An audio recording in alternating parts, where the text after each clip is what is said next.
제7회 새벽기도 국제 컨퍼런스가 열렸습니다. 새벽기도를 통한 은혜를 전 세계 목회자들과 나누는 자리로 매년 마련되고 있는데요. 관심과 열기가 뜨거웠던 컨퍼런스 현장 잠시 후 전합니다. 단체 대화방에서의 비방과 욕설이 모욕죄에 해당한다는 대법원의 판결이 나왔습니다. 이에 따라 단체 대화방에서의 발언에 대한 더욱 주의가 요구되는데요. 모욕죄 성립 요건, 하나님의 법, 세상의 법에서 알아봅니다.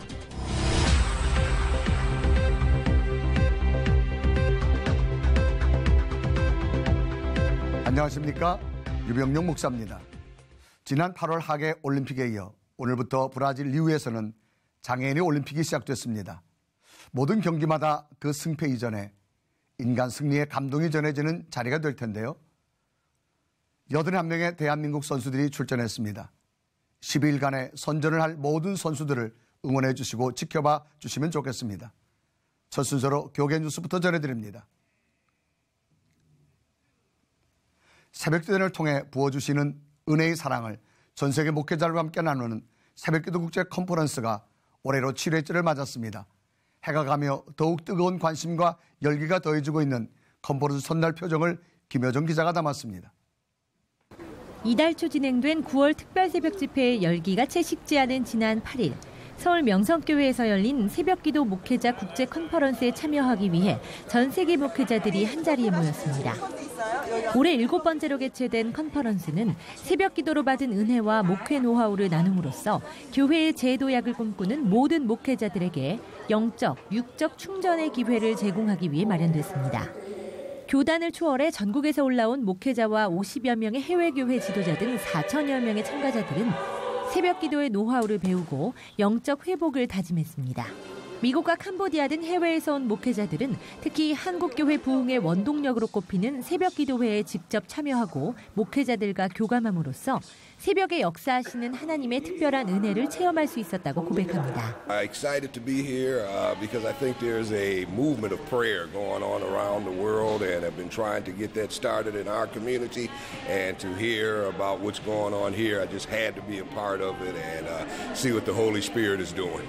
첫날 열린 개회 예배에서 노량진교회 리민식 원로 목사는 어버이로서의 목회자라는 주제의 설교를 통해 바울 사도처럼 영적으로 낳아주고 끝까지 보호해주는 어버이 같은 목회자들이 많이 생겨난다면 세상이 변화될 것이라고 말했습니다.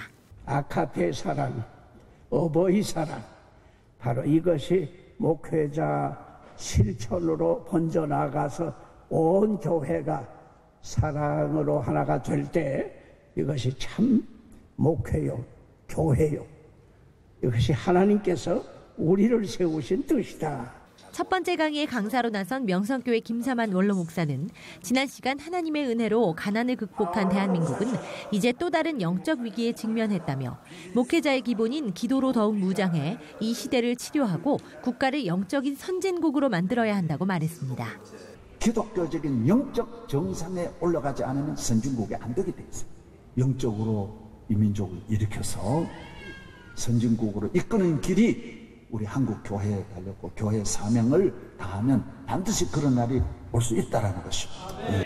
9일까지 이어지는 컨퍼런스에서는 웨스트민스터 신학교 티모시 위트머 목사를 비롯해 장로회 신학대학교 김명룡 총장, 신촌교회 이정익 원로 목사 등이 강사로 나서 다양한 목회 노하우를 공유할 예정입니다. C채널 뉴스 김효정입니다. 이어서 그 밖의 교계 소식 전해드립니다. 극동방송 창사 60주년 기념 제31회 찬양합창제가 지난 7일 세종문화회관에서 열렸습니다. 육군본부 군악대 연주로 시작된 합창제에는 육군본부교회 연합성가대를 비롯해 경상도와 전라도 지역의 여성합창단이 함께한 동서화합 합창단과 밴쿠버 시온 선교 합창단, 극동방송 연합 어린이 합창단과 여의도 순복음교회, 지구촌교회 등 국내외 8개 합창단이 참가했습니다. 합창단은 시선과 예수 등 18곡을 선보이고 마지막 순서에서 연합으로 할렐루야를 합창해 3천여 명의 관객들에게 뜨거운 박수를 받았습니다. 지난 1976년 극동방송 창사 20주년을 기념해 시작된 극동방송 찬양합창제는 국내외 최고 찬양대의 찬양을 한 곳에서 들어볼 수 있는 자리로 평가받고 있습니다. C채널 방송과 미래목회 포럼이 한국교회 부흥을 위한 프로그램 제작과 홍보 캠페인 등에 공동 협력하는 내용을 담은 업무 협약을 체결했습니다. 지난 7일 서울 강동구 C채널 스튜디오에서 진행된 협약식에는 C채널 방송 김명규 회장과 이성철 전무, 미래목회 포럼 이상대 대표 등이 참석했으며 양기관 대표의 인사와 업무 협약서 서명 등의 순서가 진행됐습니다. 협약에 따라 두 기관은 고향교회 방문, 다음 세대 교육 선교 등 한국교회 전체의 부흥과 회복을 목표로 한 프로그램 제작과 홍보 캠페인 등에 공동 참여할 예정입니다. 다음 소식입니다. 배너가 처음 만들어진 것이 1959년이었다고 합니다. 고전 중에 고전인데요. 이 영화가 올해 다시 현대적인 옷을 입고 대중을 찾았습니다. 추석 연휴에 가족들과 함께 봐도 좋을 듯 같은데요. 영화 제작자들이 들려주는 배너 이야기, 미국에서 전해온 소식입니다. No matter where you're from, this shit is your body. That drum is your heartbeat. And your God is the glory of Rome. Praise Believers. Ben-Hur is one of the greatest stories ever told. And producers Mark Burnett and Roma Downey are delivering new twists and turns in this $100 million film based on the more than 130-year-old classic novel written by General Lew Wallace. Crucify them. No! You guys don't do anything small, do you? Yeah, this redefines epic, doesn't it? I think that's probably one of the most interesting things about Ben-Hur is that you have this fictional story set at this time in Jerusalem, and it gives a real historic and political context to the world into which Jesus was born. Very complicated time, a time of great civil unrest and injustice, and heartache and hurt for an enormous amount of people. And we're following the journey of these two brothers, Judah and Messiah, and that we literally just kind of bump into Jesus in the marketplace. The story pits brother against brother. Jack Houston plays Judah Ben-Hur. Should have stayed away. You should have killed me. You initially weren't going to try out for the role of Judah. You wanted to be Messiah, correct? Yeah, I thought I had a better shot at getting Messiah initially. No, I think Messiah is one of the great characters. But it was a nice sort of segue into Judah because I think it gave me a very deep understanding of my brother and a deep love for my brother. The brothers, Judah and Messiah, battle in a fierce chariot race where losing could very well mean dying.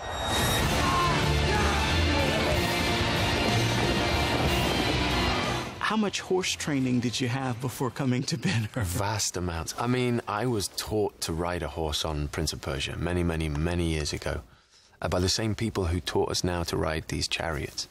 But the training on this, we arrived, I think, 6 weeks before the actual production.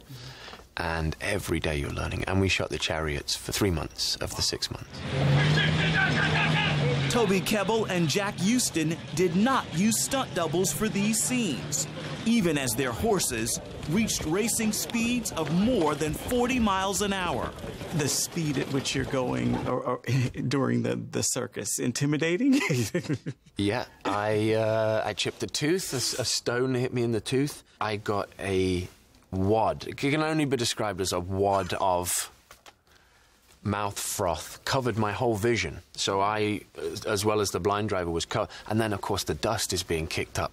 It was actually wonderful. I know that sounds repulsive, but it was actually a great experience. Director Timur Bekmambetov guided the horse racing experience with cameras at every angle. He watched hours of NASCAR, Formula One, and motorcycle races to prepare. In shooting this, I understand you got a lot of inspiration from YouTube and Instagram. Less Instagram, but more YouTube videos. And how so? Because it was really important to make this this world looks real and relatable. And today's world, we are watching YouTube videos, and it's what we know about the world, how we know about the world, because we're watching YouTube videos. The chariot race is what most remember from the critically acclaimed 1959 version of the film that starred Charlton Heston. Mark, I've heard you say that this is Ben-Hur, the story, is one of your favorites. Intimidated taking on it as a film? I mean, 11 Academy Awards, and any intimidation or concern diving into this? Absolutely, completely intimidated. And, but also feeling that it was a calling when Gary Barber, the chairman of MGM, came to us, having seen the Bible and Son of God and AD, and realised what we'd brought to those projects. He felt that we'd be a good addition to his team on Ben-Hur. We talked it through, we prayed on it, and decided that we should take the challenge because the opportunity may never come along again. It looks so good. Retelling this story is an opportunity many cast members hoped would come their way. This is a biblical period piece. How would you say this story is relevant to 2016 when audiences are going to see this? This story is so relevant to today. I mean, there's been turmoil throughout history, but right now you're seeing so much negativity, and you're seeing so much hate spewed out in response to hate. Martin Luther King said it best: darkness doesn't drive out darkness, only light can do that. Hate doesn't drive out hate, only love can do that. And this film is about love conquering hate. Ephraim Graham, CBN News, Los Angeles.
최근 대법원은 단체 대화방에서 말로 상대방을 공격한 50대 남성에게 벌금 100만 원을 확정했습니다. 다수가 함께 사용하는 대화방에서의 비방은 피해자의 명예를 저하시킬 여지가 충분하기 때문에 모욕죄가 성립된다는 판단인데요. 최근 10년 새 12.5배나 증가한 모욕죄, 그 성립 요건은 어떻게 되는지 하나님의 법, 세상의 법에서 알아봅니다.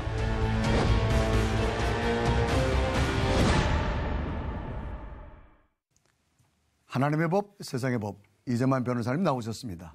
자, 변호사님 안녕하십니까? 네, 안녕하세요. 자, 지난주에는 이 고소고발이 굉장히 남용되는 거 이야기 나눴는데 이 앞서 보셨지만 이 모욕죄에 대한 것도 고소가 굉장히 많은 것 같습니다. 어떻습니까? 예, 고소도 상당히 늘어났습니다. 네네. 그러니까 이제 2004년도에는 이제 그 모욕죄에 대한 고소가 네. 한 2,200여 건 정도 됐는데 네네. 2014년도 통계를 보면 한 27,900건. 어마어마한. 그러니까 10년 동안에 네. 한 12.5배나 늘어났어요. 네. 근데 이제 이렇게 늘어난 이유는 물론 이제 그 모욕죄라는 것은 이제 이렇게 둘이 만났을 때도 이제 모욕죄로 고소할 수 있지만 네.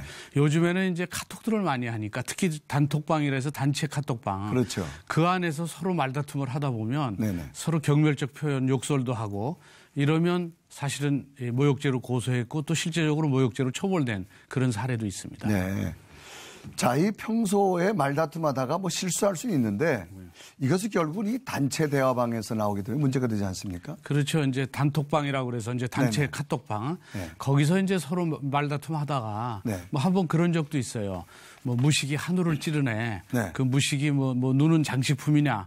뭐 국복감이다, 뭐 무식이, 뭐 이런 식으로 얘기를 해서 결국 모욕죄로 이제 고소를 했는데 이런 경우에도 결국은 이제 전파 가능성이 있다고 봐서 모욕죄로 처벌된 것이죠. 그래서 사실은 전파 가능성이라는 것은 여러 사람이 알 수 있는 상태, 단톡방에 여러 명이 있지 않습니까? 그렇죠.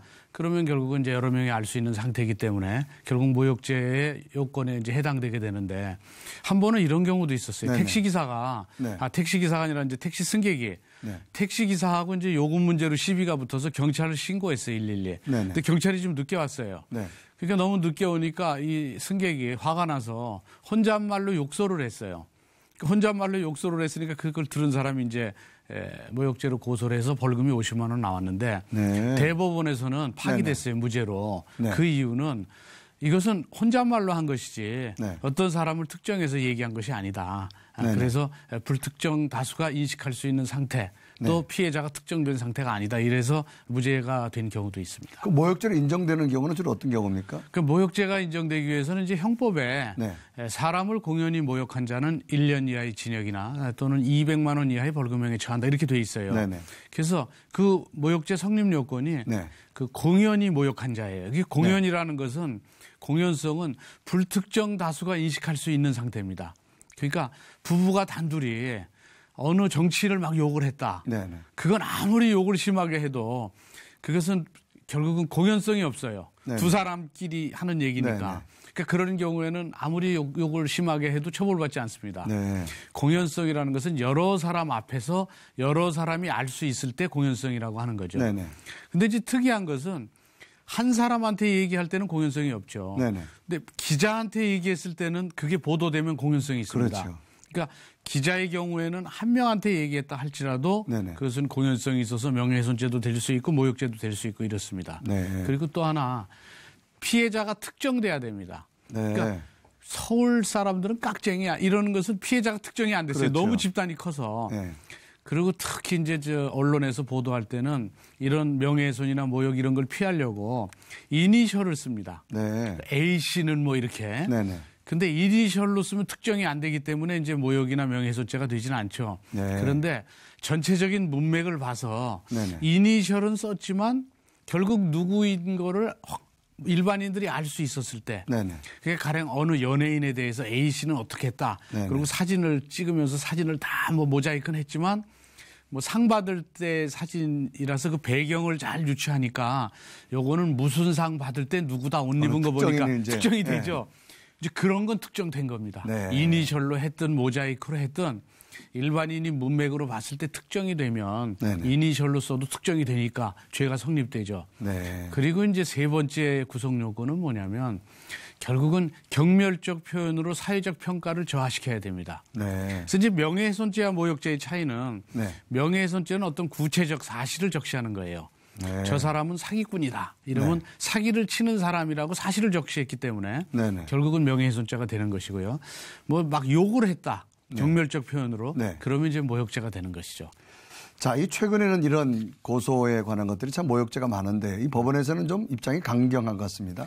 그렇죠. 이제 모욕죄가 고소돼서 혐의가 인정되면 처벌을 하는데 그 처벌이 이제 뭐 1년 이하의 징역 또는 벌금 200만 원 이하의 벌금형에 처하게 돼 있는데 통상적으로 한 50만 원 정도의 벌금형에 처해질 수 있습니다.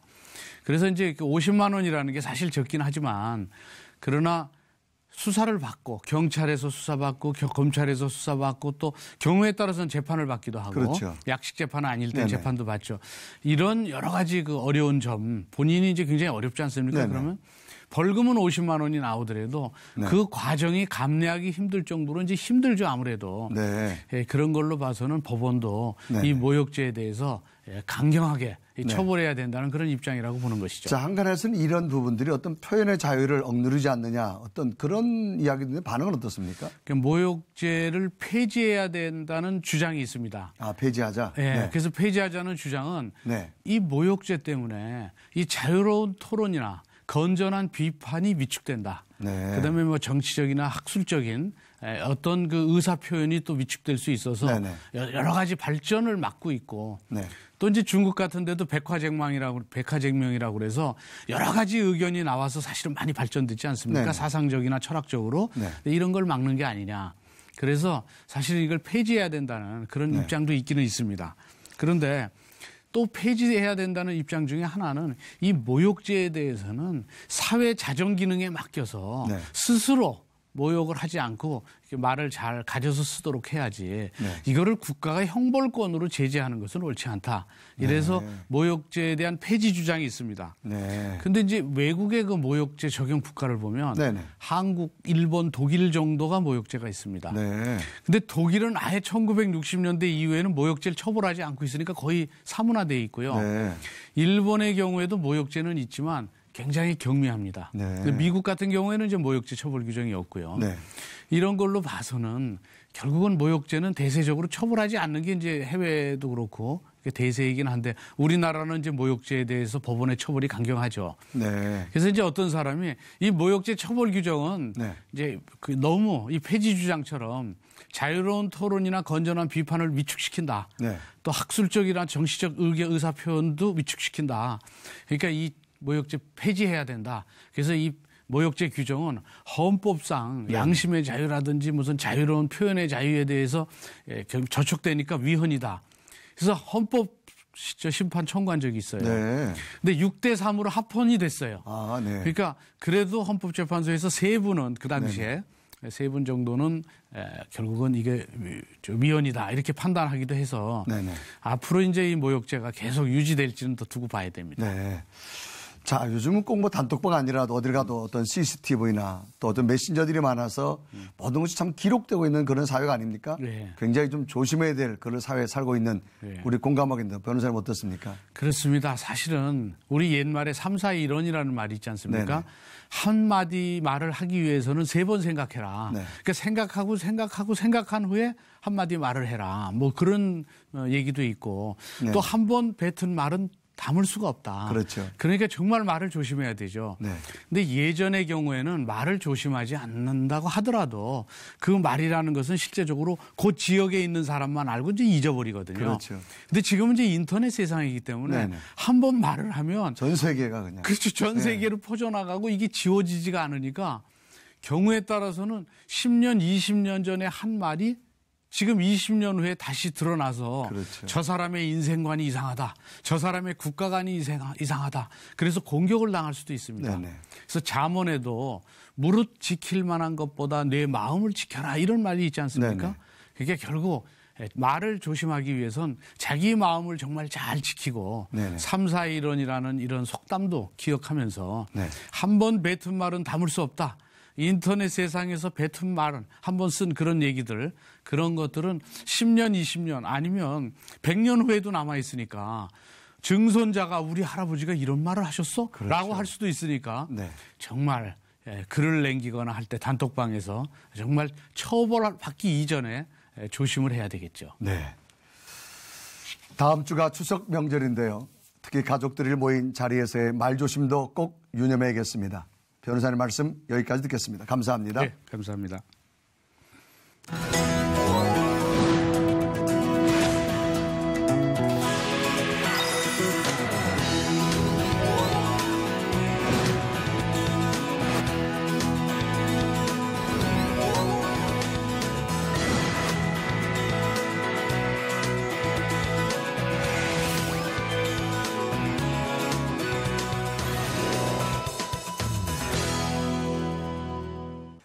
이번 주 토요일 9월 10일은 자살 예방의 날입니다. 우리나라는 OECD 국가 중 자살률 1위의 불명예를 11년째 갖고 있는데요. 특별히 추석 명절을 앞두고 생각나는 분들이 있다면 안부 한번 하시는 것도 좋겠습니다. 시천을 매거진 굿데이는 여러분의 참여를 기다립니다. 언제든지 아래 전화번호와 이메일로 연락 주시길 바라고요. 인터넷을 통해서도 방송을 다시 보실 수 있습니다. 오늘 순서는 여기까지입니다. 시청해주신 여러분 고맙습니다.